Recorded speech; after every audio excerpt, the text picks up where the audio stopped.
मैं क्या हूँ कर समझ जाओगे, जीना हो जाएगा आसान, दुख और पीड़ा कम हो जाएंगे, जियोगे तुम सीना तान।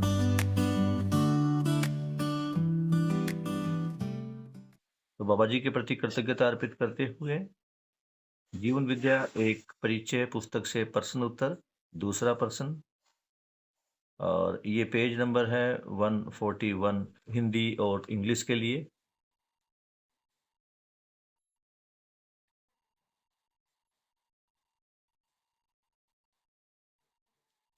बाबा जी के प्रति कृतज्ञता अर्पित करते हुए पेज नंबर 141 जीवन विद्या एक परिचय हिंदी और इंग्लिश जो है उसका क्वेश्चन नंबर सेकंड, और पेज नंबर ये 64 है, जिसपे जो प्रश्न नंबर 2 है, मानव धर्म क्या है और मानव मत क्या है। तो जब बाबा जी मानव धर्म के बारे में समझा रहे थे तो वो बता रहे थे कि समाधानित व्यक्ति भौतिक वस्तुओं का संतुलन विधि से प्रयोग करता है। उसकी संतुलित आवश्यकताएं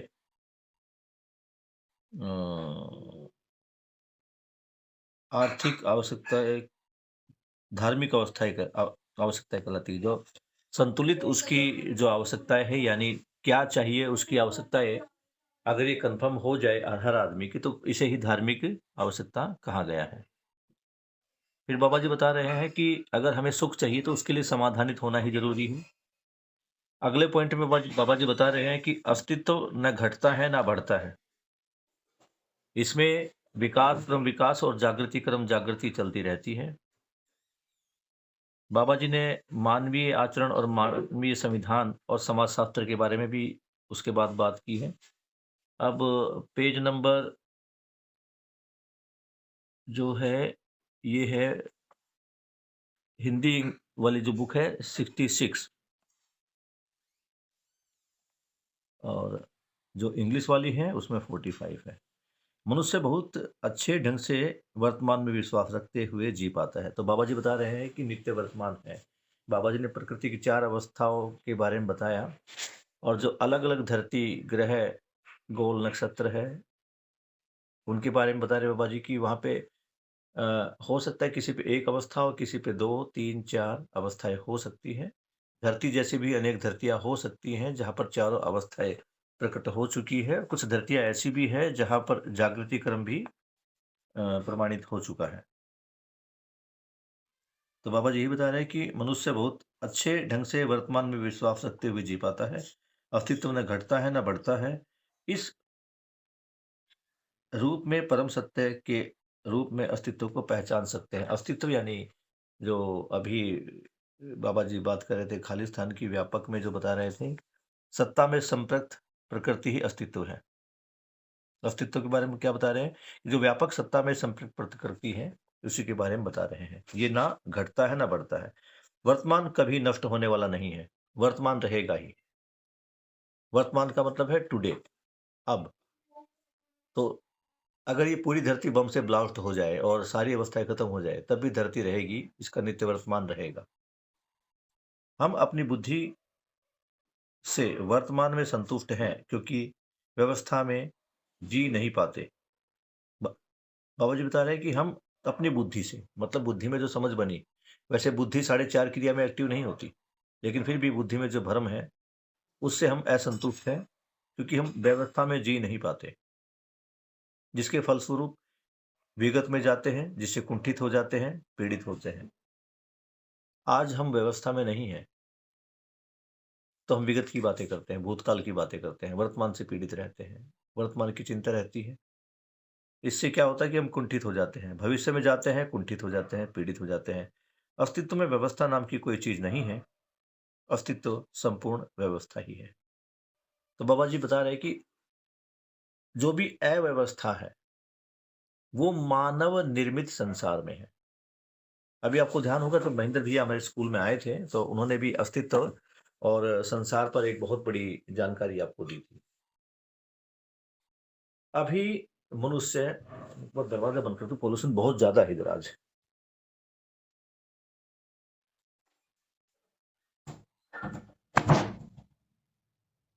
आपके वहां पे क्या हालचाल है पोल्यूशन का? यहाँ पर भी ज्यादा ही है सर। तो अब बेटा बाबा जी यही समझा रहे हैं कि दो चीजें हैं। एक जो है अस्तित्व जो है वैसा एक है, और एक जैसा होना है। हम अभी अपने आप को देख रहे हैं तो हम हैं में हैं, और इस है में हमने अपना एक संसार चारों तरफ बना रखा है। जहां हम रह रहे हैं वो संसार है। तो यहां हम संसार और अस्तित्व में थोड़ा सा फर्क करके देखें। अस्तित्व तो जैसा है वैसा है ही, लेकिन जब इस अस्तित्व में मानव का इंटरफेरेंस होता है, मानव इसमें दखल अंदाजी करता है, मानव अपनी भ्रमित अवस्था में होने के कारण इसमें जब अपना हस्तक्षेप करता है तो यह बहुत सारी प्रॉब्लम्स होती है, और ये सारा भ्रम के कारण होता है। मानव सुखधर्मी है, सुख की तलाश में है, सुख कैसे मिलता है वो उसको पता नहीं है। इस चक्कर में वो अलग अलग प्रैक्टिकल प्रयोग करता रहता है। तो अभी आप देखेंगे कि जितने भी मत हैं, जितने भी धर्म है, संप्रदाय हैं, ये सभी क्या, इनका प्रयास क्या है कि मानव सुखी हो। सुखी होने के लिए सभी धर्मों ने, सभी पंथों ने, सभी मतों ने अपने अपने कुछ नियम बना रहे हैं। आप उन नियमों का पालन करेंगे तो आपको सुख मिलेगा। फिर कुछ धर्मों में या सभी धर्मों में अगर हम देख पाते हैं तो मानव के मुक्ति की बात की जाती है। किसी भी धर्म में देख लो, खासकर अगर हम हिंदू धर्म से जुड़े हुए हैं और हिंदू धर्म में हम देखते हैं तो क्या देख पाते हैं कि जब से पैदा हुए हैं तब से कि ऐसे कर्म करोगे तो स्वर्ग मिलेगा, ऐसे कर्म करोगे तो नरक मिलेगा, और उसके बाद कुछ ऐसे कर्म भी है जिनको करने से आपको मुक्ति मिलेगी या मोक्ष मिलेगा। मोक्ष कहां से मिलेगा उसको देखना है। तो कह रहे संसार के जो दुख हैं उन दुखों से मुक्ति मिलेगी। बार बार आपको संसार में पैदा नहीं होना पड़ेगा, आपको जन्म नहीं लेना पड़ेगा। ये जन्म मरण से मुक्ति को ही मोक्ष बोला गया। लेकिन जन्म मरण कहाँ है? जन्म मरण को वो संसार में देख पा रहा है। संसार क्या है? जो मनुष्य ने स्वयं बनाया। जब मनुष्य इस धरती पर पैदा हुआ उस समय ये धरती अपने आप में एक सिंगल पीस था।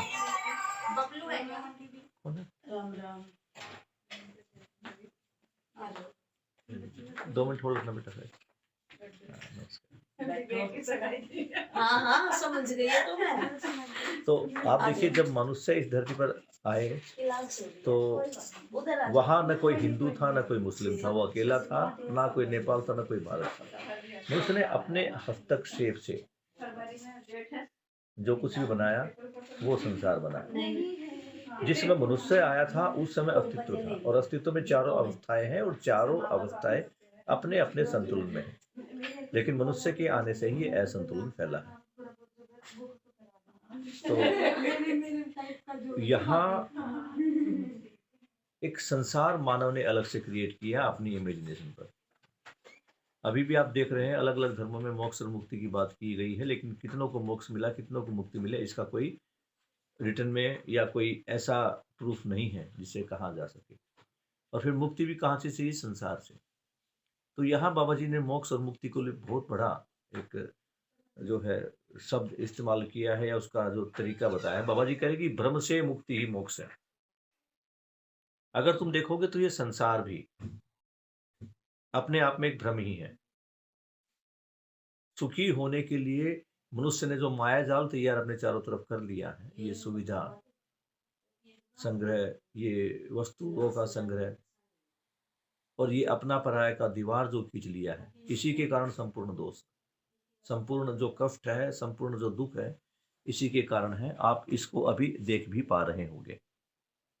दूसरी बात, ये चीजें भ्रमवश बढ़ती ही जा रही है। आज मनुष्य अलग अलग मतों में, अलग अलग धर्म पंथों में जाकर केवल और केवल पीड़ा ले रहा है। अस्तित्व में व्यवस्था, अव्यवस्था नाम की कोई वस्तु नहीं है। अब जितनी अव्यवस्था है सारी संसार में है, और ये संसार क्या है? मानव द्वारा क्रिएट किया गया है। अब मुक्ति भी इसको, मानव को यही से चाहिए। तो इस मुक्ति का बस एक ही इलाज है, वो समझ। इसका कोई व्रत, कोई कथा या किसी धार्मिक अनुष्ठान में भाग लेना, ये इसका इलाज नहीं है। आपको अगर व्यवस्था बनानी है तो व्यवस्था के लिए समझ की जरूरत है, और समझ आएगा ज्ञान से। और बार बार बाबा जी बता रहे ज्ञान 3 प्रकार का है। अभी तक किसी भी बेटे एक बार ये दरवाजा बंद कर दो भाई प्लीज। तो अभी तक जितने भी मत हैं, जितने भी संप्रदाय हैं, धर्म है, ये जीवन पर काम नहीं कर पाए। जीवन पर काम नहीं हुआ तो समझ बनी नहीं। मैं क्या हूं, इसी में भटक कर रह गए। कभी अपने आप को ब्रह्म कहा गया, कभी अपने आप को मिथ्या कहा गया। तो ये सारी समझ से बाहर की चीजें थी। इसी पर अलग अलग धर्म, अलग अलग मत, अलग अलग संप्रदाय बने। और ये देखो, मनुष्य सुख चाहता ही है, मनुष्य खुशी चाहता ही है। जब उसको एक मत में, एक विचार में खुशी नहीं मिलती तो दूसरे में जाता है, दूसरे में नहीं मिलती तो तीसरे में जाता है, तीसरे में नहीं जाता तो चौथे में। ये भटकाव उसका लगा ही रहता है। और ये नहीं कि ये इस मत से इस मत में आया, या इस धर्म से इस धर्म में आया, इस जाति से इस जाति में आया। उस जाति के लोग भी बने हुए हैं। तो अब देखो आप, विचार जो है, दुनिया में इतने सारे विचार आ चुके हैं। और मैं बार बार आपसे एक प्रश्न पूछता हूं, और फिर आज उस प्रश्न को एक बार पुनः मैं दोहराता हूं, कि जब ये धरती बनी थी और इस धरती पर पहले मानव ने जन्म लिया था, तो क्या उस समय उसका जन्म किसी भगवान ने किया, या विकास क्रम विकास में ही उसका जन्म हुआ? इसको समझना पड़ेगा। अभी तक बहुत सारे मत और बहुत सारे संप्रदाय, जातियां या धर्म ऐसा मानते हैं कि मनुष्य के को बनाने वाला, इस धरती को बनाने वाला कोई न कोई है, जिसको उसने देवता, अल्लाह, ईश्वर या जीसस का नाम दे दिया। कुछ धर्मों में या कुछ पंथों में कुछ हो सकता है, कुछ अलग बात भी हो, कुछ अलग भी कहा गया हो, लेकिन मोस्टली सबके अनुसार कोई न कोई क्रिएटर है जिसने बनाया है। उसके बाद फिर मनुष्य पैदा हुआ, कुछ और मनुष्य पैदा हुए, वो एक साथ रहे, एक विचार में बंधे।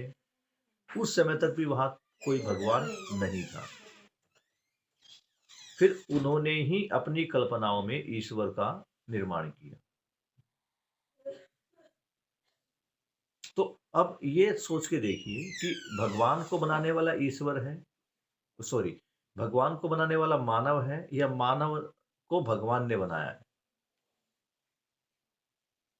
हम क्या सोचते आ रहे हैं और है क्या वास्तव में, इसको देखना है। क्या लगता स्नेहा, मानव ने भगवान को बनाया है, भगवान ने मानव को बनाया है? राम सर हाँ, मानव ने मानव ने भगवान को बनाया, और हम मानते क्या आ रहे हैं? आकृति, हाँ आकृति या और बोलना उसको भगवान ने बना दिया। बाकी वो चीज तो ऑलरेडी थी ही, अस्तित्व के नाम पे ना, हर चीज में। अस्तित्व के नाम पे सब कुछ था ही, उसको बनाने वाला कौन है? ये प्रकृति सहज व्यवस्था में हो रहा है, या कोई एक व्यक्ति विशेष, कोई एक ईश्वर विशेष आया और उसने कोई जादू टोना किया, कोई ताली बजाई, कोई मंत्र फूका और ये पृथ्वी बन गई? ये तो सह अस्तित्व के उसमें हो ही रहा है। ये हो ही रहा है। उसके बाद मानव ने अपनी सुविधा के लिए,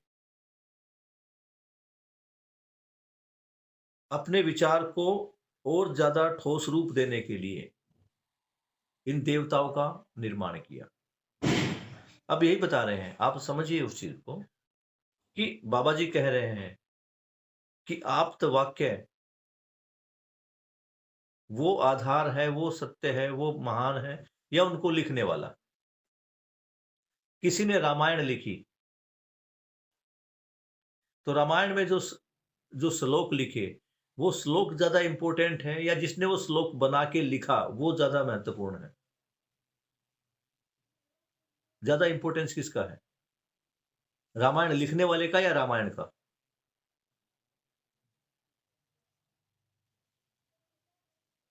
क्या लगता है? सर रामायण का। रामायण लिखने वाला इंपॉर्टेंट है या रामायण इंपॉर्टेंट है?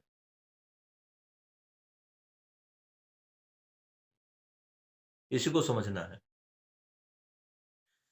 स्नेहा ने एक कविता लिखी, तो वो कविता बड़ी है या स्नेहा बड़ी है जिसने कविता को लिखा?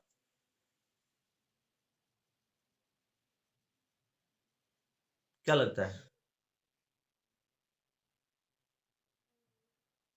स्नेहा बड़ी होगी सर। स्नेहा कुछ और भी लिख सकती है ना। अब सत्य से जीना बहुत अच्छा है, सत्य के साथ जीना बहुत अच्छा है। ये वाक्य लिखने वाला महान है या इस वाक्य को जीने वाला महान है?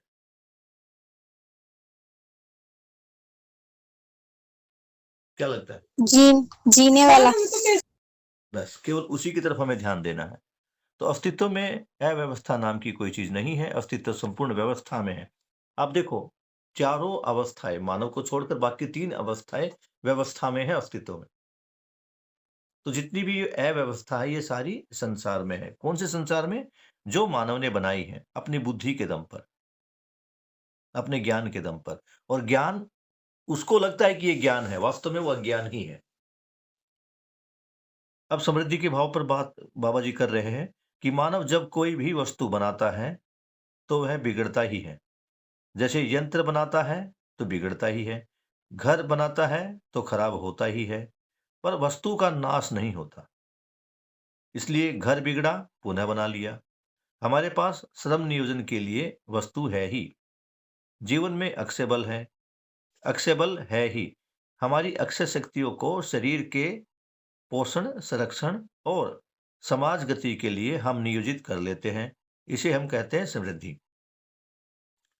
अब देखो, जितने भी ये पदार्थावस्था की इकाई है, इनसे अगर हम किसी वस्तु का निर्माण करते हैं, उदाहरण के लिए मनुष्य घर बनाता है या कोई वस्तु बनाता है, कोई भी चीज बनाता है, तो एक समय बाद वो नष्ट हो जाती है। वो भौतिक अवस्था की चीजें है तो भौतिक अवस्था तो वापस भौतिकता में मिल ही जाती है। आज हम ईंट बना ले, ईंट कुछ दिन बाद वो खराब होकर वापस मिट्टी में मिल ही जाती है। तो बहुत सारी ऐसी चीजें हैं। लेकिन मनुष्य की जो इच्छा शक्ति है, उसकी जो कल्पना शक्ति है, जो कर्म स्वतंत्रता है, वो नष्ट नहीं होती। मनुष्य में जो आशा, विचार, इच्छा रूपी ये अक्षय बल, अक्षय शक्तियां है, ये कभी समाप्त नहीं होती। हमारी अक्षय शक्तियों को, जितनी भी हमारी ये आशा, विचार, इच्छा, रितंभरा, प्रामाणिकता, ये जितनी भी इच्छा शक्तियां हैं, इनका प्रयोग 24/7 हम करते रहते हैं। ये अक्षय है, ये कभी नष्ट नहीं होगी। तो इनका जो प्रयोग है हम शरीर के पोषण, संरक्षण और समाज गति के लिए लगाते हैं। इसी को हम क्या कहते हैं? समृद्धि। अब ये अलग समृद्धि की बात हो रही है। बाबा जी समृद्धि किसको बता रहे थे? बाबा जी कह रहे थे कि मेरी आवश्यकताओं से अधिक वस्तु मेरे पास उपलब्ध है। इसको समृद्धि का भाव कहते थे। अब यहाँ जो मेरी आशा, विचार, इच्छा, जो शक्तियां हैं, ये अक्षय है, ये कभी खत्म नहीं होगी। ये मेरे पास है ही, मैं इनका कितना भी प्रयोग कर दूं, ये कभी खत्म नहीं होगी। तो एक तरफ बोल रहे हैं कि मेरी आवश्यकता से अधिक अगर मेरे पास है तो उसको हम समृद्धि बोल रहे हैं। दूसरी तरफ क्या कह रहे हैं? ये हमारी अक्षय तो कभी खत्म होनी ही नहीं है, तो खत्म नहीं होती और बार बार जितना हम इनका नियोजन करते रहते, कितना भी इनका नियोजन कर लो, ये बनी ही रहती है। तो इसको भी बाबा जी ने समृद्धि ही कहा है, क्योंकि जितनी हमारे को चाहिए उससे ऑलरेडी कई गुना हमारे पास है। हमारी आवश्यकता दिन में एक बार टेलीफोन करने की है, फोन 24 घंटे चालू रहता ही है, यही समृद्धि है। अब ये देखो, हमें लाइट की जरूरत, बिजली की जरूरत प्रकाश करने के लिए रात को ही पड़ती है, अंधेरे में पड़ती है। लेकिन लाइट तो 24 घंटे है या नहीं है? इसी को समृद्धि का भाव कहा गया। जितना चाहिए उससे ज्यादा अवेलेबल है। वही टेलीफोन मेरे पास 24 घंटे रखना है, चालू है 24 घंटे, लेकिन उस 24 घंटे में से मैं कितनी देर कर पाता हूं? 2 मिनट, 4 मिनट, 5 मिनट। या अगर मैं मोबाइल देख लिया मैंने, मेरा मोबाइल चार्ज है, उसमें रेंज है, तो रेंज जो है उसको कहते हैं समृद्धि। घर में जो बिजली है 24 घंटे, इसको बोलते हैं समृद्धि। मेरी आवश्यकता से अधिक जो वस्तु उपलब्ध है। हमें दिन में एक बार ही कहीं जाना है, लेकिन घर में साइकिल पूरा दिन रखा रहता है। इसी भाव का नाम है समृद्धि। खाना, 1 क्विंटल अनाज है, 20 क्विंटल अनाज पैदा कर लेते हैं, यही है समृद्धि। आप ये देखो कि यहाँ हर एग्जाम्पल में आवश्यकता से अधिक चीज अवेलेबल है। अब देखो, मेरे पास घर में बिस्तर 24 घंटे के लिए मेरे घर में बेड रखा है। मुझे सोना कितना टाइम है? तो जितना समय मुझे सोना है उससे ज्यादा समय के लिए मेरे पास वो बेड अवेलेबल है। तो इसी को भाव को दिया समृद्धि। दूसरा, क्या कहते हैं, ये समृद्धि के भाव में हम क्या करते हैं? जो चीजें मेरे पास आवश्यकता से अधिक वस्तु उपलब्ध है, उसको मैं क्या करता हूं? उसको मैं किसी और को दे सकता हूं। घर में जो मोबाइल फोन है, मैंने एक कॉल कर लिया, किसी एक ने और कॉल कर लिया, किसी एक ने और कॉल, वो मोबाइल सबके काम आ रहा है। जो लाइट है, मैं अभी इस कमरे में बैठा तो इसकी लाइट ऑन कर दी, जब दूसरे कमरे में जाऊंगा तो इसको बंद करके दूसरे कमरे की कर दूंगा मैं, या दूसरे कमरे में भी कोई जाएगा तो उसको ऑन ही कर लेगा। तो ये सारी चीजें समृद्धि के भाव को समझना है। मेरे पास मेरी आवश्यकता से अधिक वस्तु उपलब्ध है। बेड है, अभी मैं सो रहा हूं, मेरे जाने के बाद बहन ने कुछ देर आराम कर लिया। घर में गैस रखी हुई है, उसमें सिलेंडर में गैस है, चूल्हे मैंने ऑन किया, मैंने अपना खाना बना लिया। जब मैं घर पे नहीं थी तो मम्मी ने अपना बना लिया, लेकिन गैस तो 24/7 अवेलेबल है ही। इन उदाहरणों से पता चलता है कि साधन अधिक है, आवश्यकताएं कम है। अभी देख लो, बाबा जी यही कह रहे हैं कि साधन बहुत सारे हैं और आवश्यकताएं हमारे पास क्या है, वो लिमिटेड है। और हमें पढ़ाया क्या जा रहा है? अगर हम अर्थशास्त्र में देखें, रॉबिन्सन का अर्थशास्त्र देखें, रॉबिन्सन ने लिखा है, बिल्कुल क्लियर लिखा है कि मानव की जो आवश्यकता है वो अनलिमिटेड है, और जो संसाधन है वो लिमिट के हैं।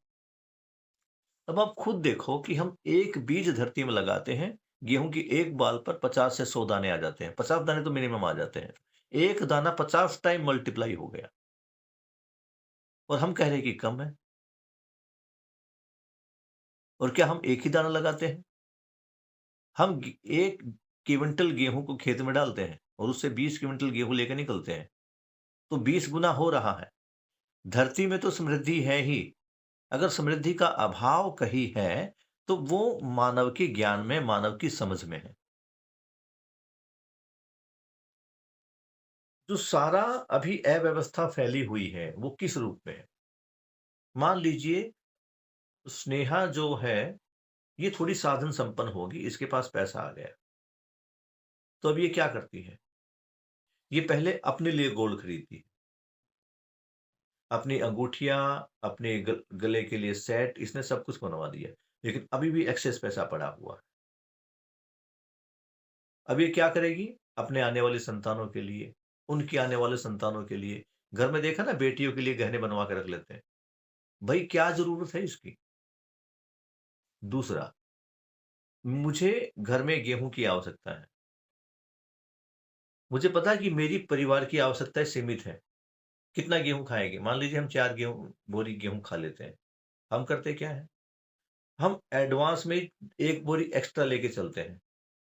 अगर एक एक परिवार एक एक बोरी एक्स्ट्रा लेके चलता है तो करोड़ों परिवार है, तो गेहूं में तो गड़बड़ आएगी ही। फिर आदमी को लगता है कि भैया गेहूं पिछली बार जो है रेट बढ़ गए थे उसके। रेट कब बढ़ते हैं? जब डिमांड ज्यादा होती है और सप्लाई कम होती है। तो हम क्या करते हैं? अगले साल फिर 1.5 बोरी एक्स्ट्रा ले लेते हैं, और इस कुचक्कर में हम फंस जाते हैं। उत्पादन तो एक उतना ही है जितना होना था। और हमारी ये जो हवस है ज्यादा से ज्यादा इकट्ठा करने की, इसकी कोई लिमिट नहीं है। उदाहरण के लिए अगर मैं तुम्हारे को बोल दूं, जिंदगी को सफलता से जीने के लिए हमेशा 24/7 हैप्पीनेस से जीने के लिए कितना पैसा चाहिए, दे दिया उतना पैसा। लेकिन गारंटी नहीं है कि मुझे हैप्पीनेस मिलेगी, मुझे खुशी 24/7 मिलेगी।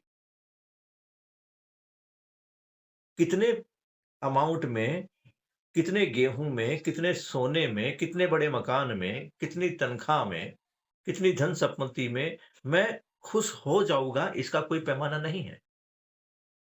इसलिए आदमी की हवस बढ़ी हुई है, ज्यादा से ज्यादा इकट्ठा करने पर लगा हुआ है। उसके बाद फिर ज्ञान की बातें भी करते हैं कि खाली हाथ आए थे, खाली हाथ जाएंगे। ये सच है, मनुष्य खाली हाथ आता है या नहीं आता है इसका मुझे नहीं पता। लेकिन जब आदमी जाता है तो समझदारी के साथ जाता है, और यही जो समझदारी है, ये समझदारी जीवन में हमेशा बनी ही रहती है। इसको देखना है। अभी सभी आयामों में समृद्धि को अनुभव कर सकते हैं। समृद्धि को अनुभव करना एक आवश्यकता है।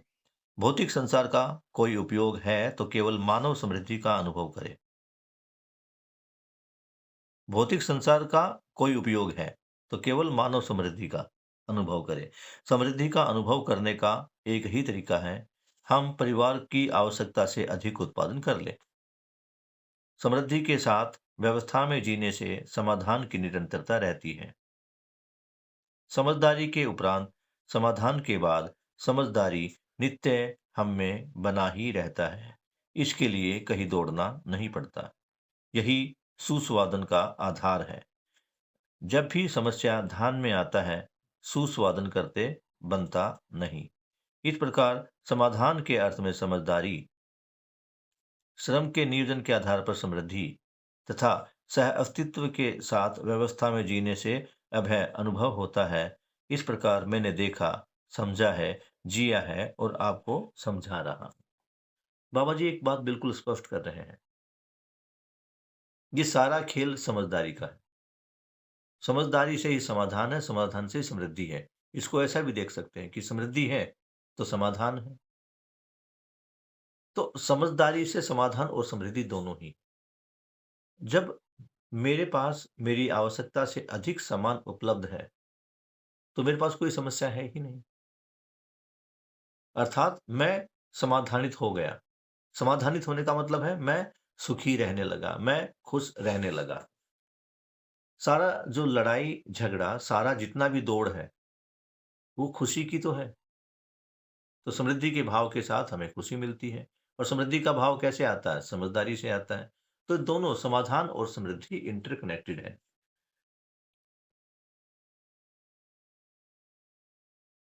समझदारी के उपरांत समाधान के बाद, समझदारी से क्या है?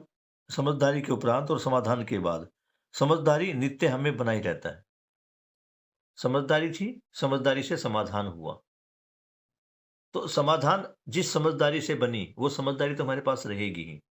अगर मुझे किसी समझदारी से खुशी का वो एहसास होता है तो वो समझदारी मेरे साथ हमेशा बनी ही रहेगी। तो बाबा जी इसी को समझा रहे हैं कि इस प्रकार समाधान के अर्थ में समझदारी, श्रम के नियोजन के आधार पर समृद्धि। जो मेरा श्रम है उसका जब मैं नियोजन करता हूँ तो क्या होता है, जब मैं अपना पूरा श्रम लगाता हूँ तो मुझे अपनी आवश्यकता से अधिक उत्पादन होता ही है। तो बाबा जी कह रहे हैं कि श्रम से समृद्धि और सहअस्तित्व के साथ व्यवस्था में जीने से अभय। जब मुझे लगता है कि हम एक दूसरे के साथ ही आगे बढ़ सकते हैं तो हम एक दूसरे का शोषण नहीं करते। अभी समझदारी के अभाव में ही मानव ने प्रकृति की चारों अवस्थाओं का शोषण करना प्रारंभ कर दिया है। तो जब समझदारी आएगी उसको पता लगेगा, वो समझेगा कि मेरा स्वयं का रहना भी या स्वयं का जीना भी तभी संभव है जब मैं चारों अवस्थाओं के साथ व्यवस्था में रहूंगा। अभी आप देखिए दिल्ली में इतने सारे पटाखे जलाए हैं, इतना पोल्यूशन हुआ है। ये समझदारी का कार्य था या भ्रम का कार्य था? और इस समझदारी से या इस जो गलती है मानव की, इससे क्या चारों अवस्थाओं में संतुलन बन पाया?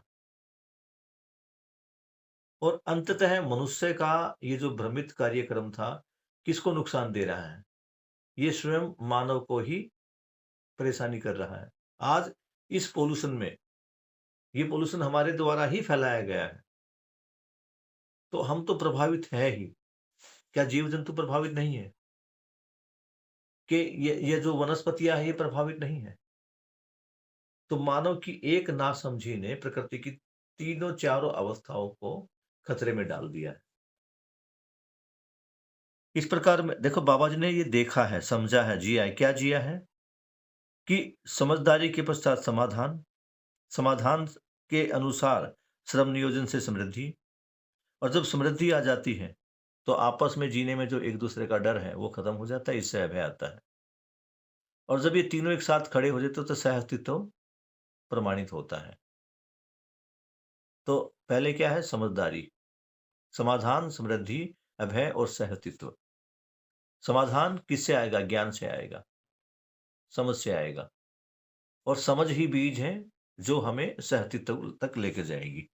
तो बाबा जी बात कर रहे हैं न्याय की। अखंड समाज सार्वभौम व्यवस्था में जीने योग्य हो जाते हैं, सत्य प्रमाणित होने योग्य हो जाते हैं। तो न्याय क्या है?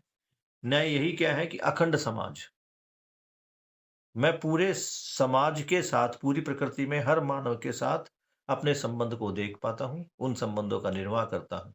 तो क्या होगा? समझदारी पूर्वक मानव अखंड समाज सार्वभौम व्यवस्था में जीने लायक हो जाता है। और सत्य क्या है? प्रमाणित होने योग्य हो जाते हैं। प्रमाणित किसको करना है? सह अस्तित्व को। सह अस्तित्व ही सत्य है। व्यापक में जो व्यापक है, व्यापक में जो हम अनुभव करते हैं, व्यापकों को ही सत्य बोला गया है। तो सत्य क्या होगा? प्रमाणित होने योग्य हो जाएंगे जब हम अनुभव को प्रमाण कर लेंगे, जब ज्ञान को प्रमाण प्राप्त कर लेंगे। तो ज्ञान कैसे प्राप्त होगा? जो हमें ज्ञान प्राप्त हुआ समझ के साथ, वो प्रमाणित कैसे होगा? हमारे आचरण में, हमारे व्यवहार में। जब अखंड समाज सार्वभौम व्यवस्था बन जाएगी तो इसमें क्या प्रमाण होगा? हमारा ज्ञान, हमारी समझ ही प्रमाणित होगी। यहां तक क्लियर है बेटा? समझ में आ रहा है? कुछ पूछना है यहां तक?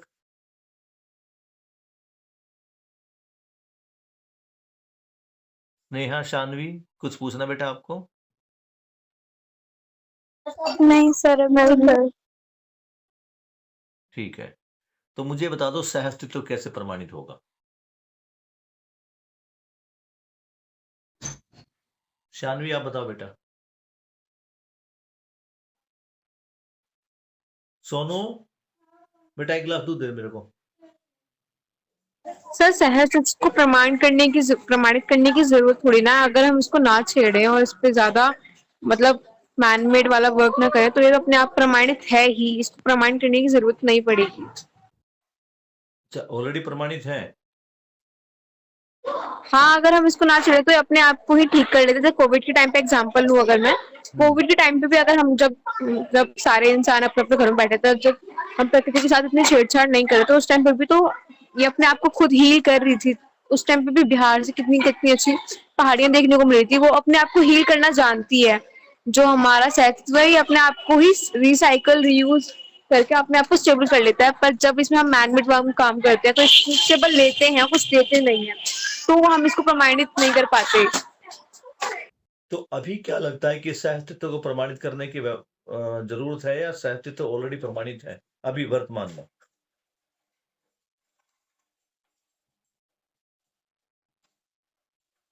आज की सिचुएशन में अगर देखें तो क्या सह अस्तित्व प्रमाणित है? क्या मानव समझ पा रहा है कि मेरा प्रकृति की चारों अवस्थाओं के साथ क्या संबंध है? क्या मनुष्य व्यवस्था में है? बताओ बेटा।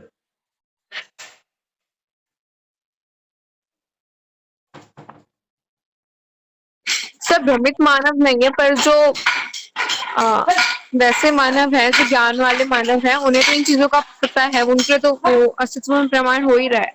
पर जो भ्रमित मानव है उनके लिए वो प्रमाणित नहीं है। वो चारों अस्तित्वों में एक साथ संतुलन नहीं बना पा रहा है। भ्रमित मानव, जो कि ज्यादातर भ्रमित मानव ही है, तो सह अस्तित्व में भ्रमित मानव ज्यादा होने के कारण सह अस्तित्व को प्रमाणित करने की जरूरत पड़ती है आज के टाइम पे, पर इसमें जरूरी नहीं।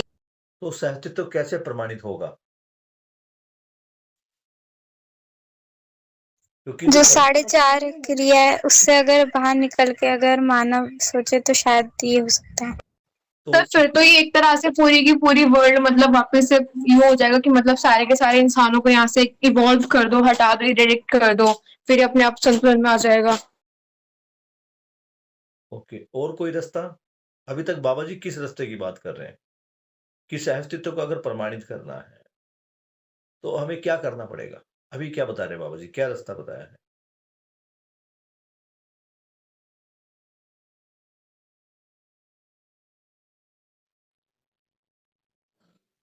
बताइए।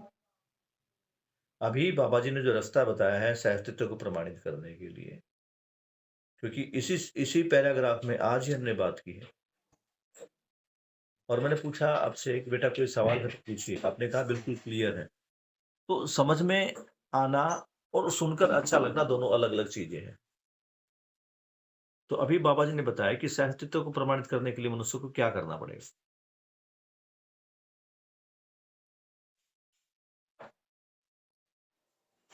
और अभी तक किस चीज की कमी रही है जो मनुष्य अब तक सहअस्तित्व को प्रमाणित नहीं कर पाया है? क्या लगता है? क्योंकि नोट भी करते रहो, खाली सुनने से बात नहीं बनती। बताओ बेटा स्नेहा।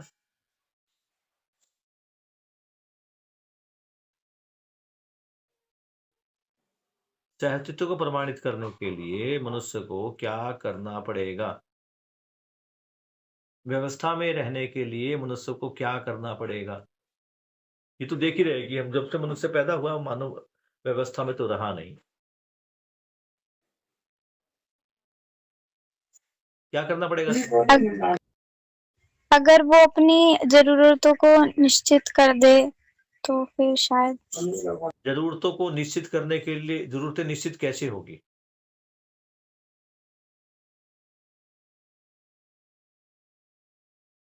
स्टार्टिंग तो कहीं ना कहीं से करनी पड़ेगी ना। वो जरूरतों को निश्चित कैसे करेगा? जरूरतों को निश्चित करने के लिए किस चीज की जरूरत है? सर जब वो अपने वो प्रॉस्परस वाला जो उनका भाव होता है कि उनको संपूर्ण है, उस संपूर्ण भाव को समझकर जितना उनके पास है उसमें समृद्धि भाव लेके जो एक्स्ट्रा है जो उनको नहीं चाहिए उसको सेव ना करके दूसरों में बांटे, उस टाइप से हमारी जरूरतें फुलफिल भी हो जाएंगी, बाकियों के लिए बच भी जाएगा ठीक है, मैं यहाँ तक और भी लोग लालची मैं नहीं यहाँ बनेंगे। तक भी तुम्हारी बात को स्वीकार कर रहा हूँ कि प्रोस्पेरिटी के भाव में आए, जो उसके पास आवश्यकता से अधिक है वो सबके लिए खुलापन रखे। सही है, लेकिन ये खुलापन रखने का जो विचार उसके मन में आया, ये विचार कैसे आया? इसके लिए क्या चीज चाहिए विचार को लाने के लिए? समझ।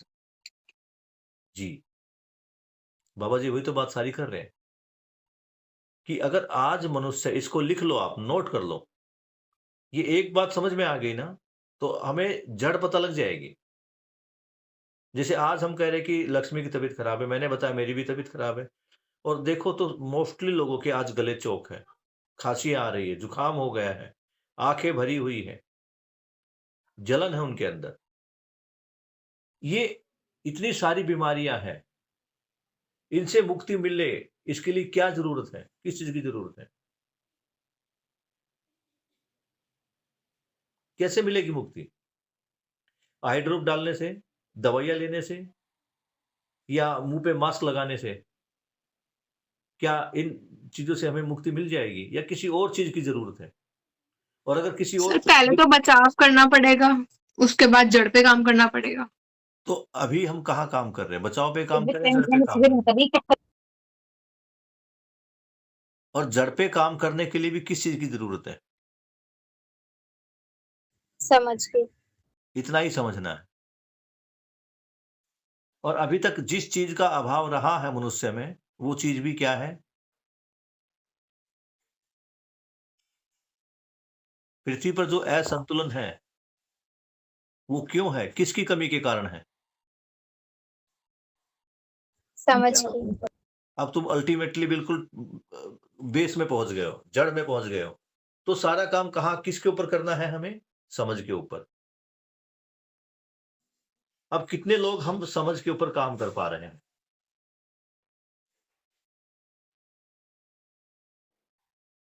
एक छोटी सी बात समझना है, अगर मेरी और लक्ष्मी की नहीं बन पा रही तो इसमें किस चीज का अभाव है? मेरी अपनी बेटी के साथ, पत्नी के साथ, पति के साथ, भाई के साथ, या प्रकृति की अन्य तीन, बेटा एक गिलास पानी और दे दे, प्रकृति की अन्य तीन व्यवस्थाओं के साथ मेरे विचार नहीं बन रहे हैं, नहीं मिल रहे हैं, तो किस चीज की कमी है?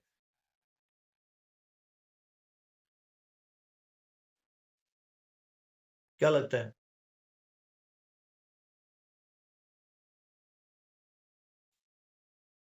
किस चीज की कमी शानवी? समझ की।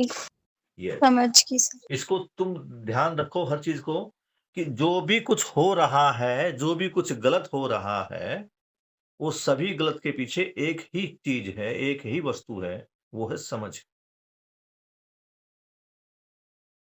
और जब समझ होगी, समझ नहीं है तो क्या हो रहा है? समस्या। समझ नहीं है तो क्या फील हो रहा है? कमी। कि घर में मेरे पास सब कुछ है, फोन भी है, बेड भी है, सारी चीजें आवश्यकता से अधिक है। इस घर को भी देखो तो तुम ये आवश्यकता से अधिक, कई बार हमें लगता है ना कि मेरा घर तो बहुत छोटा है, तो इसको भी हम देखें तो ये घर भी दो परिवारों के रहने के काम आ सकता है, दो व्यक्तियों के रहने के काम आ सकता है। जिस तरह से ऑफिस में शिफ्ट होती है ना, 2 से 10, फिर 10 से 6 और फिर 6 से 2, ये 3 शिफ्टें होती है। तो घर में भी हम चाहे तो एक घर में 3 शिफ्ट हो सकती है। मैं नौकरी पे गया, मेरे पीछे से तो घर क्या है, खाली है ना। इसमें कोई दूसरी शिफ्ट वाला रह ही सकता है। जो बेड मैंने लिया है, वो बेड दूसरा भी इस्तेमाल कर सकता। मैं तो अब निकल गया ऑफिस के लिए। घर में जो लाइट है, पंखा है, बेड है, ये कोई और यूज कर सकता है, नहीं कर सकता? ये समझ का अभाव है। मेरा जो अपना पराया का मैंने एक दीवार खड़ा कर दिया ना, कि मेरा घर, मेरे कपड़े, ये देखो मेरा अपना पराया का दीवार कितना खड़ा हो गया है। अगर मेरी बहन ने मेरे कपड़ों को भी छेड़ दिया, तो तूने क्यों पहना, मैं अपने लिए लेके आई थी, ये होता है या नहीं होता? मेरी कोई काम की वस्तु है, मेरी कोई किताब है, कॉपी है, पेन है, वो बहन ने उठा ली, तो वहां उस कॉपी पेन में भी अपना पराया है या नहीं है? है। वो किसके कारण है?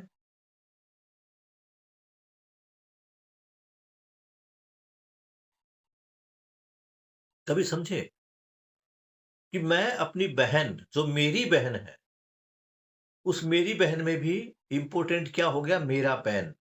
अब पेन इंपॉर्टेंट है या बहन इंपॉर्टेंट है, इसको देखना पड़ेगा।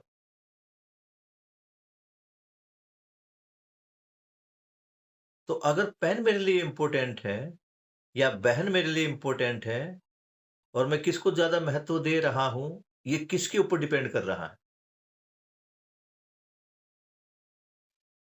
यहाँ किस चीज की तुम्हें कमी लग रही है? समझ की। क्यों स्नेहा? जो भी कुछ हो रहा है, जो भी कुछ गलत हो रहा है, उस सब के पीछे एक ही वस्तु है, वो क्या है? समझ।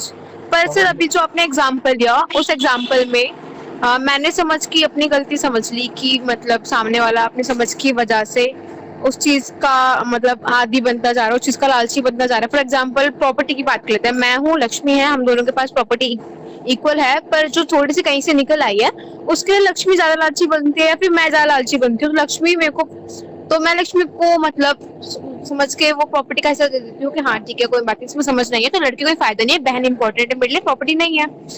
तो अब नेक्स्टली होता क्या है, इस तरह से तो मैं अपनी बहन को बढ़ावा दे रही हूँ ना, कि मतलब अगर थोड़ी सी जिद और करूंगी मैं तो मतलब उसको लगे कि हाँ अगर मैं थोड़ी जिद और करूँ तो दीदी मुझे ये भी दे देगी, दीदी मुझे अपने हिस्से की भी दे देगी। तो इसमें तुम्हारी समझ की कमी है या लक्ष्मी की समझ की कमी है? पर अगर मैं उसी जगह पे उसको ना दूं, उससे लड़ूं, तो वहां पे फिर मेरी समझ की कमी आती है, क्योंकि बैल से बुद्धि मारना तो बेकार होता है फिर। मैं वही तो बात बता रहा हूं बेटा, कमी चाहे तुम्हारे अंदर है या लक्ष्मी के अंदर है या मेरे अंदर है या स्नेहा के, सानवी के अंदर है, कमी किस चीज की है?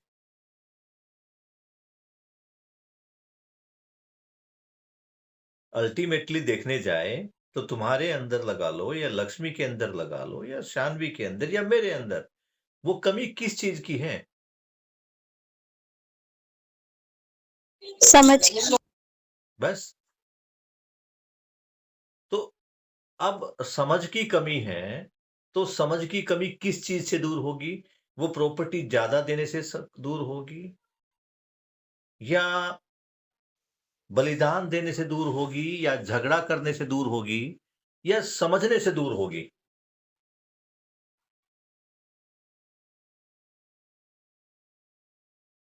क्या लगता है? समझने से।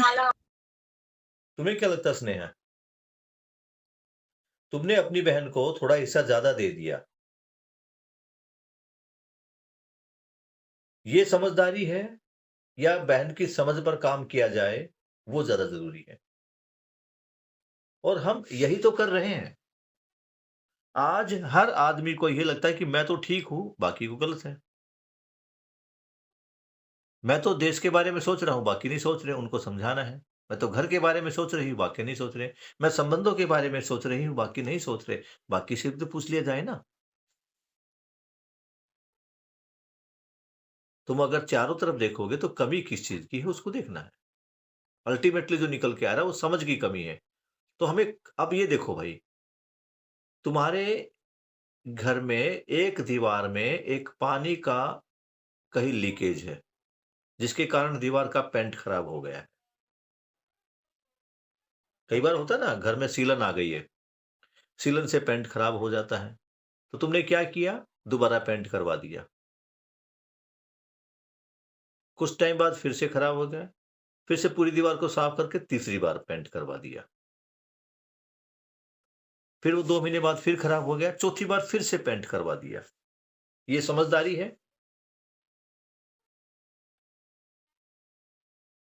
क्या लगता है? बार बार दीवार को पेंट करवाना समझदारी है क्या? नहीं। तो समझदारी क्या है? एक ही बार में जड़ से काम जो, जड़ पे कैसे काम होगा? उसको समझ के कि कहाँ प्रॉब्लम है, फिर उसके पे काम करके फिर। घर में सीलन आई है तो प्रॉब्लम कहाँ है? दीवार में है, पेंट में है, या पानी के पाइप में है?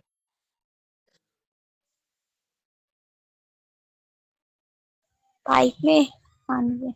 तो अब पानी के पॉइंट को, पाइप को ठीक करना है या दीवार को पेंट करना है? पानी के पाइप को ठीक करने और का हम कर क्या रहे हैं? पेंट। कभी समस्या दूर होगी? नहीं। मुझे ये लग रहा है कि मैंने अपनी बहन को अपना हिस्सा भी देके एक बहादुरी वाला काम कर दिया, तो क्या मेरे ज्यादा हिस्सा देने से वो समझदार होगी, या समझाने से समझदार होगी? समझाने से। तो हम अपनी एनर्जी कहाँ वेस्ट कर रहे हैं?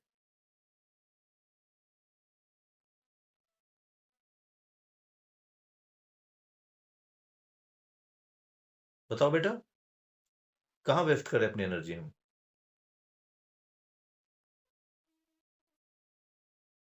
वही पेंट बार बार लगाना है। पकड़ पा रही बेटा? हमें काम कहाँ करना था? देखो, करने के लिए केवल इतना है, सही करने के लिए जो सही है ना, केवल इतना सा है, बाकी सारा गलत है। जैसे मैं तुम्हारे को बोल दूं 2 दूनी 4, एक ही जवाब है। लेकिन ये बोल दूं कि भैया 2 दूनी 4 को छोड़कर बाकी और जवाब दो, तो कितने सारे जवाब मिल जाएंगे? बहुत सारे। बहुत सारे। तो इसी प्रकार सही तो लिमिटेड ही है, जो करने में है, जो जीने में जो है, जो समझने में, वो सही तो थोड़ा सा ही तो है। समझना क्या है? मैं क्या हूं, अस्तित्व क्या है, और करना क्या है, ये 3 चीज ही तो है। इन 3 चीज को छोड़कर हम बाकी सब कुछ समझने का प्रयास कर रहे हैं। समझदार हो पाए क्या आज तक? नहीं। तो हमें टारगेट को पहचानना है। टारगेट ये नहीं कि भाववश मैं कुछ भी कम या ज्यादा कर दूं। मैं आज मम्मी की सेवा कर रहा हूँ, भाई की सेवा कर रहा हूँ, भाई को अपने हिस्से का खाना दे रहा हूँ, ये समझदारी नहीं है। समझदारी ये है कि मैं न्याय के साथ जी रहा हूँ, बहन को भी न्याय समझाऊँ। अब तुम समझो, मान लो तुमने न्याय से जीना प्रारंभ कर दिया, तुमने भाई-बहन के संबंध को, माता-पिता के संबंध को, गुरु के संबंध को पहचानना शुरू कर दिया और तुम उनका वहन भी कर रहे हो, उन संबंधों को निभा भी रहे हो। तो क्या सब कुछ ठीक हो रहा है? क्या तुम्हारे जीने से बहन के जीने पर कोई फ़र्क पड़ रहा है?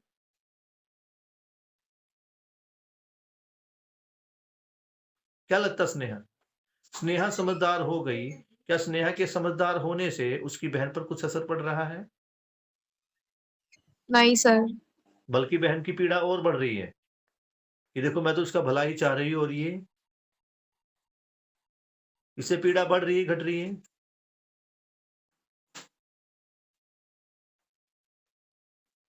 क्या लगता है स्नेहा? तुम्हारी पीड़ा इससे घट रही है या बढ़ रही है? सर बढ़ी रही है। तो अब काम कहाँ पर करना है? बहन की समझदारी पर करना है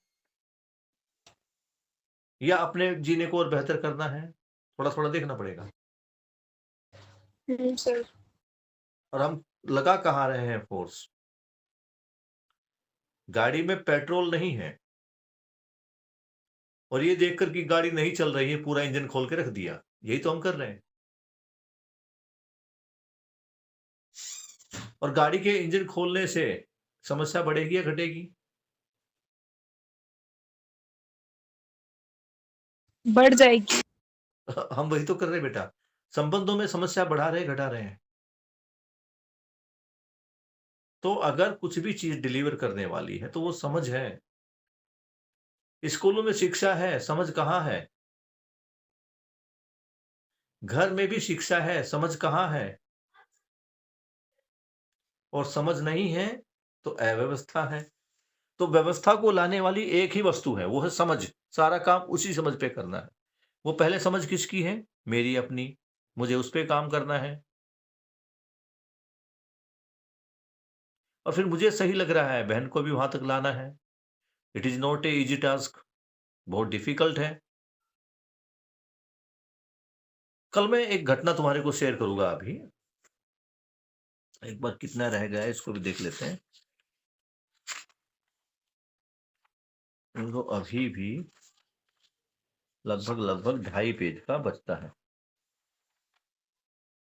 3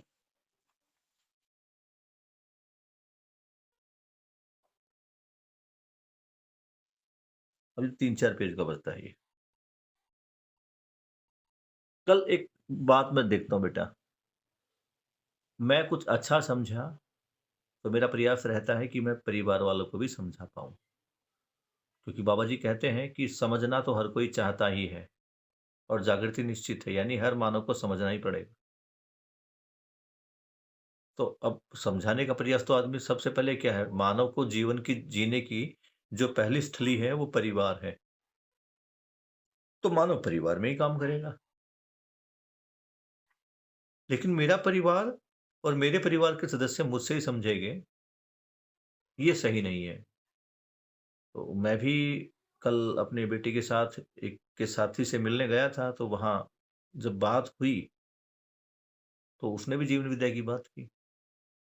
और जीवन विद्या की बात आई तो मैं देख रहा हूँ कि बेटी इसको ध्यान से सुन रही है। लेकिन क्यों? क्योंकि कंटेंट में जान है। मुझसे नहीं सुनना चाह रही थी। अब जब मैं तुम्हारी क्लास ले रहा हूँ, तो हो सकता है मेरे बच्चे भी साथ बैठ जाएँ, लेकिन नहीं, वो अपने अलग-अलग कामों में लगे हैं। तो उनको जो इम्पोर्टेंट लग रहा है वो कर रहे हैं। अब मेरे बच्चे मुझसे ही समझेंगे, ये सही नहीं है। ये कहीं से भी समझ सकते हैं, जहाँ भी इनको ठीक भी लगेगा। तो उन्होंने उस मित्र के थ्रू समझा, इनका रुझान बना, फिर से उम्मीद जगी कि 1 कैंप और करना चाहते हैं, 1 शिविर और करेंगे, 2 शिविर और करेंगे। तो समझना तो सबको है। अब स्नेहा से लक्ष्मी समझे, हो सकता है सान्वी से समझ जाए। सान्वी का भाई हो सकता है स्नेहा से समझ जाए। तो इसी प्रकार अपनी उपयोगिता पूरकता को हमें सीमित नहीं रखना है। हमें प्रयास अलग-अलग भी करना होगा। और सान्वी से स्नेहा की बहन क्यों समझेगी? सान्वी ने ऐसा किया ही क्या है? तो सबसे पहले जो शान्वी ने समझा है उसको अपने जीवन में लाना पड़ेगा। इसी प्रकार स्नेहा को भी अपने जीवन में लाना पड़ेगा। अब हमने स्कूल में देखा है ना कितनी बार कि क्रोध मेरी अक्षमता का प्रदर्शन है, और मैं घर में भाई बहनों के साथ क्या दिखा रहा हूं? एक तरफ तो मैं कह रहा हूं कि मैं समझदार हो रहा हूं, मेरी क्षमता का विकास हो रहा है, और दूसरी जगह मैं क्या दिखा रहा हूं? मैं दूसरों की अक्षमता से प्रभावित हो रहा हूं और क्रोध के रूप में अपनी अक्षमता को प्रदर्शित कर रहा हूं। तो मेरा क्षमता विकास कहां हो रहा है? सोच के देखो। हमें लगता है कि हम बहुत कुछ समझ पा रहे हैं। क्या क्या वो समझना हमारे जीने में आया है क्या? क्यों स्नेहा, क्या लगता है? आज हमें 3 महीने हो गए। 3 महीने बाद मैं अपने आप को कहाँ देख रहा हूँ? आप लोगों का सत्यापन भी, मूल्यांकन भी हुआ था पहले। क्या वास्तव में मैं इतना समझदार हो गया हूँ कि मैं अपने आवेश को पचा पा रहा हूँ? नहीं सर, बिल्कुल नहीं। नहीं पचा पा रहा हूँ। बल्कि परिवार में आते ही, अपने संबंधों में आते ही वो और भी ज़्यादा एक्सट्रीम लेवल पर हाई हो रहा है। तो यहाँ भी किस चीज़ की कमी नज़र आ रही है? क्या मैं समझ गया? तो यहाँ भी देखेंगे तो समझदारी की कमी ही नज़र आ रही है। तो सबसे पहला जो मूल काम है समझदारी पर है। किसकी समझदारी पर? अपने समझदारी पर। समझकर आचरण में, समझकर व्यवहार में। बाबा जी का एक एक सूत्र इतना विशाल है, इतना फैला हुआ है। अभी एक ही देखो ना, एक ही प्रश्न, एक सूत्र पे 6 पेज बाबा जी ने लिख दिए हैं। पूरी उसने सत्य को लेकर, धर्म को लेकर, मत को लेकर। अभी प्रश्न फिर से देख लो, क्या प्रश्न था? मानव धर्म क्या है और मत क्या है? इस पर हम 3 पेज पढ़ चुके, 3 पेज अभी बाकी है। तो समझना और समझकर अपने कार्य और व्यवहार पर उसको लाना। ठीक है, कमी होगी, गुस्सा फूटेगा, लेकिन तुम धीरे-धीरे देखोगे कि जिस गुस्से की आग में तुम पहले पूरा दिन जलते थे, अब वो धीरे-धीरे उस गुस्से की आग कम हो रही है।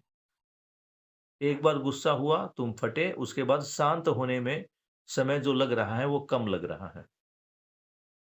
लेकिन ये कब होगा? जब अपनी समझ पर काम करोगे।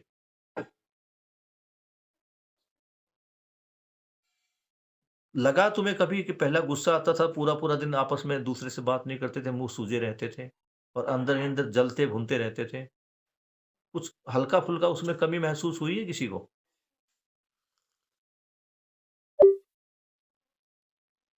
क्या लगता है सान्वी? सर पहले तो होता था, मतलब मैं जैसे मेरी मम्मी से कभी कभी ऐसे लड़ाई हो जाती थी तो मैं ऐसे गुस्सा हो जाती थी बहुत देर तक के लिए। पर अब मेरे ख्याल से कम हो गया है वो। मतलब अब अगर मेरे को गुस्सा भी आता है तो मतलब बहुत कम टाइम के लिए होता है, फिर मैं बोलने लगती हूँ अपनी मम्मी से। हाँ, देखो ये नहीं है कि गुस्सा एकदम से बंद हो जाएगा। उसकी जो टाइम लिमिट है, वो धीरे-धीरे कम होती चली जाएगी। क्यों स्नेहा, क्या लगता है? सर मेरे साथ तो, अगर मैं खुद के साथ बात, मतलब दूसरों के साथ नहीं, अगर मैं खुद के साथ बात करूँ तो मैं खुद को बहुत ज़्यादा वर्स्ट ट्रीटमेंट देती हूँ, मतलब सेल्फ के साथ में ज़्यादा वो करती हूँ। हुँ। तो जिस दिन मैं ज़्यादा मतलब टेम्पर हाई होता है मेरा, तो उस दिन मैं अपने सेल्फ के साथ मतलब रूटीन पे ज़्यादा ध्यान नहीं देती हूँ, मतलब सेम चीज़ को रिपीट ऑन करती रहती हूँ। बट जब मैं थोड़ा काम होती हूँ, मतलब पहले से मैं थोड़ा काम होती हूँ, तो मैं अपने आपको थोड़ा खुद ही हील कर लेती हूँ, लाइक मिरर में बोल के कि हाँ ठीक है, इट्स ओके, तेरी गलती है, तूने कर ली, कोई बात नहीं, कीप ऑन। तो ऐसे होता है। वो जो गुस्से की जो आग थी, जो गुस्से का ताप था, या अपने आप को जलाने वाली बात थी, अंदर ही अंदर घुटना था, वो कुछ कम हुआ है या बढ़ा है? नहीं सर, अब थोड़ा सा जर्नलिंग करके कम हो जाता है वो। कम हो जाता है। नेहा बेटा, पता है क्या है, मैं बहुत सारी चीज़ों में तुम्हारे को और अपने को कंपेयर कर पाता हूँ। कि जब मैं देखता हूँ तो मेरे हालात भी कुछ ऐसे ही थे। बहुत ज़्यादा शॉर्ट टेम्पर हो जाना, और इसके पीछे एक चीज़ और थी, हमारी हद से ज़्यादा अपेक्षाएँ। हम जब किसी से हद से ज़्यादा अपेक्षाएँ बाँध देते हैं, तब ऐसा होता है। हद से ज़्यादा अपेक्षाएँ और लिमिटेड अपेक्षाएँ, अति तो हर चीज़ की बुरी है। तो अति अपेक्षा भी ठीक नहीं है। सारा काम पहले अपने पे करना है और फिर ये देखना कि मेरी कहाँ गलती थी, इसको समझ पाना है। अब तुम एक छोटी-सी बात को समझना, मैं तुम्हें शायद बेटा अगर बुरा लगे तो सॉरी, लेकिन फिर भी मैं तुम्हारे साथ लक्ष्मी के व्यवहार को जोड़ता हूँ। ये ठीक उसी प्रकार की जिस प्रकार मैं अपने साथ अपनी बेटी के व्यवहार को, अपने भाई के व्यवहार को या किसी पड़ोसी के व्यवहार को देखता हूँ। ये एग्ज़ाम्पल के रूप में मैं आपसे लेता हूँ। जैसे-जैसे मैं समझदार हो रहा हूँ, जैसे-जैसे मेरी समझ का विकास हो रहा है, तो मुझे ये देखना चाहिए कि पहली बात, कोई भी संसार का मनुष्य मुझे परेशान करके खुश नहीं है। वो बस अपनी खुशी चाहता है। एक तो इस बात को गाँठ मार लो, सबसे बड़ी बात कि प्रकृति में हर मानव जो भी कुछ करता है अपनी खुशी के लिए करता है, मुझे परेशान करने के लिए नहीं करता। तो फिर मैं परेशान क्यों हो रहा हूँ? अगर लक्ष्मी ने मेरा पेन ले लिया, तो लक्ष्मी खुश होना चाहती है, ना कि वो मुझे परेशान करना चाहती है और मैं समझ क्या रहा हूँ? मैं क्या समझ रहा हूँ? दूसरी बात मैं ये भी देख रहा हूँ कि लक्ष्मी ने मेरा पेन लिया। क्यों लिया? क्योंकि मेरे पास 2-3 पेन है और लक्ष्मी के पास 1 भी पेन नहीं है। कई बार ये भी हो जाता है कि मेरे पास 1 ही पेन था, वो भी लक्ष्मी ने ले लिया। तो यहाँ लक्ष्मी में मैं किस चीज़ की कमी को देख पा रहा हूँ? समझ की कमी या भाव की कमी? क्या देख पा रहा हूँ? समझ की कमी है या भाव की कमी है? बताओ। समझ तो मुझे लक्ष्मी के समझ के ऊपर काम करना है, भाव के ऊपर? भाव तो वो तो मुझे बहन के रूप में स्वीकार करती है, तो मुझे सारा काम समझ के रूप में करना है। और मैं कितना भी प्रयास कर लूँ, जब तक लक्ष्मी नहीं समझना चाहेगी, मेरा सारा प्रयास व्यर्थ है। जैसे मैंने स्कूल में कितने बच्चों के साथ काम किया? क्या सारे बच्चे आ पाए? सारे बच्चे जुड़ पाए? नहीं जुड़ पाए। तो अब क्या करूँ मैं? गुस्सा कर दूँ? आज क्लास में भी 2 बच्चे हैं, हमने 1 घंटा लिया ना पूरा। 1 घंटे से कुछ ज़्यादा ही हो गया। तो क्या अब मैं माही के ऊपर, मैं कामना के ऊपर, इनके ऊपर गुस्सा करूँ? बिल्कुल नहीं। उनमें समझ की कमी है, तो मुझे उनकी समझ को बढ़ाना है। तो आपको कल एक काम करना, माही की समझ को बढ़ाना है और आपको अंजलि की समझ को बढ़ाना है। ठीक है?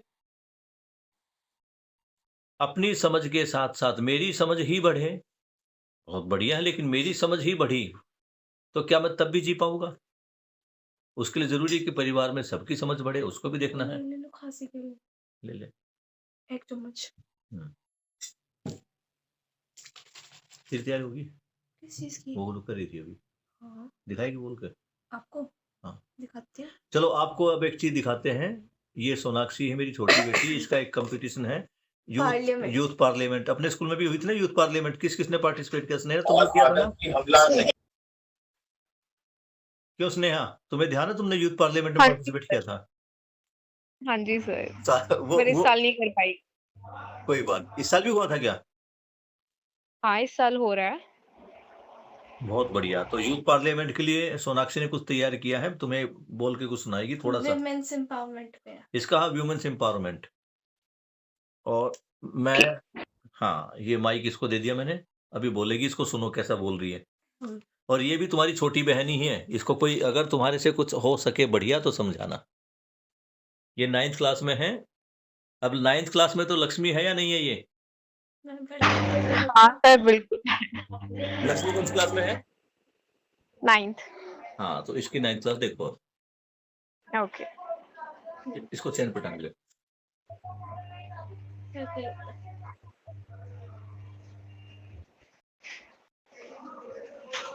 मैं तो मिली थी शायद से इनसे। हाँ, yes. start. Today, it's time not to beg for women's right, but to claim them, to demand them, and to remind this nation that without women's empowerment, freedom itself is incomplete. Honorable members, respected members of this parliament, we talk about becoming a superpower. We talk about digital India. We talk about developed India. But tell me, How can a nation be powerful when half of its strength is still chained by discrimination and fear? सदियों तक समाज ने कहा औरत कमजोर है, पर आज मैं इस सदन से पूछती हूँ, कमजोर कौन? वो औरत जो जीवन को जन्म देती है, या वो जो टूट कर भी परिवार को संभालती है, या वो जो मुश्किल में सर उठाकर खड़ी रहती है? नहीं अध्यक्ष महोदय, वह कमजोर नहीं, वह बस इस देश की सबसे बड़ी शक्ति है। We don't want sympathy. We demand equality. Not tomorrow, not someday, but right here, right now in this very nation. महिला सशक्तिकरण का मतलब महिलाओं को शक्ति देना नहीं, उनकी पहले से मौजूद शक्ति को स्वीकार करना है। पर हम क्या करते हैं? उनकी आवाज दबाते हैं, उनकी क्षमताओं पर शक करते हैं, उनके निर्णयों पर सवाल उठाते हैं और फिर पूछते हैं that why women are not succeeding. सच्चाई यह है कि महिलाओं को अनुमति ही नहीं, पर समाज को परिवर्तन की जरूरत है। Honorable members, the time for empty promises is over and it's time for action. Real action in homes, in schools, in workplaces and in the corridors of power. Let us build a nation where every woman can walk with a head held high and where daughters are not killed before birth and where empowerment is not just a word in debate but in reality. अंत में कहना चाहूंगी, अगर सच्चा विकसित भारत चाहिए तो अपनी महिलाओं को सशक्त बनाओ, क्योंकि जो देश अपनी नारियों का सम्मान करता है वो कभी गिरता नहीं, कभी हारता नहीं, कभी डरता नहीं। धन्यवाद। काफी अच्छी थी, काफी अच्छी थी। बहुत बढ़िया बोला। इसने मेरे ख्याल से कितने दिन से शुरू किया तूने? आज ही करा। आज ही किया इसने ये? बहुत बढ़िया है, बहुत। आज के हिसाब से तो बहुत बढ़िया बोला है। हमें तो तब भी मतलब बहुत दिन लग गए थे ऐसे। नहीं बेटा, तुमने भी अच्छा किया था और बहुत अच्छा था तुम लोगों का भी। अब ये बहुत अच्छी बात है कि इस प्रकार के मौके सरकारी स्कूलों में मिल रहे हैं, तो प्राइवेट में है, लेकिन मेरा क्या है, एजुकेशन घर से होती है। जो कुछ समझना होता है घर से, तो एजुकेशन के नाम पे इसको ज्यादा बड़ा स्कूल नहीं है, नॉर्मल स्कूल ही है। तो बहुत बढ़िया बेटा। अब आज जो हमने समझा, आज जो हमने जाना, वो एक ही चीज पर है कि अगर मनुष्य में कहीं भी किसी भी अव्यवस्था को हम देख पा रहे हैं, तो उसके पीछे जो मेन कारण है वो है नासमझी। तो सारा काम हमें समझदारी पर ही करना है। कल हम कुछ की पॉइंट्स पर बात करेंगे। पहला की पॉइंट यही है, एक नोट कर लो कि हर मानव सुखी होना चाहता है, कोई भी मुझे परेशान नहीं करना चाहता। जब हम इसको स्वीकार कर लेंगे तो देखोगे कि ये जो गुस्से में जलने की जो प्रवृत्ति थी, इस पे धीरे धीरे हम लगाम कसते नजर आएंगे। हमारा ये जो अंदर ही अंदर जलना, किसी ने कुछ बोल दिया, हमें बुरा लगना, तो ये बुरा लगने वाली जो चीज है ये धीरे धीरे कम हो जाएगी। कब? जब ये समझ जाऊंगा कि वो जो भी कुछ कर रहा है अपनी खुशी के लिए कर रहा है और नासमझी के कारण कर रहा है, क्योंकि समझदार होता तो मुझे गुस्सा ही नहीं दिलाता। क्लियर है इतना? इस यस एक सर। सूत्र को मानकर Yes, तुम sir. जी कर देखो, एक हफ्ता इसी सूत्र में जी कर देखो। मम्मी गुस्सा हो रही है, थोड़ा स्माइल लाओ, भाई क्या गलती है मम्मी की, मम्मी ने समझा ही नहीं है अभी सही क्या है। बहन गुस्सा हो रही है, बहन ने अभी समझा ही नहीं कि सही क्या है। समझ पा रहे हो? और जब मुझे खुद गुस्सा आ जाए तो इतना ही समझना है कि मैं 3 महीने से जीवन विद्या कर रही हूं, मेरी ही इतनी समझ नहीं बनी तो सामने वाले की कितनी समझ बनेगी। तो देखना, तुम्हारा जो गुस्सा है वो तुम्हारी मुस्कुराहट में कन्वर्ट हो जाएगा। समझ पा रहे हो इस चीज को? Yes sir. ठीक है, तो बाबा जी के प्रति कृतज्ञता अर्पित करते हुए आज की इस सभा को हम यहीं पे समाप्त करते हैं। कल मिलते हैं, इस प्रश्न पे आगे हम और चर्चा करेंगे। Good night.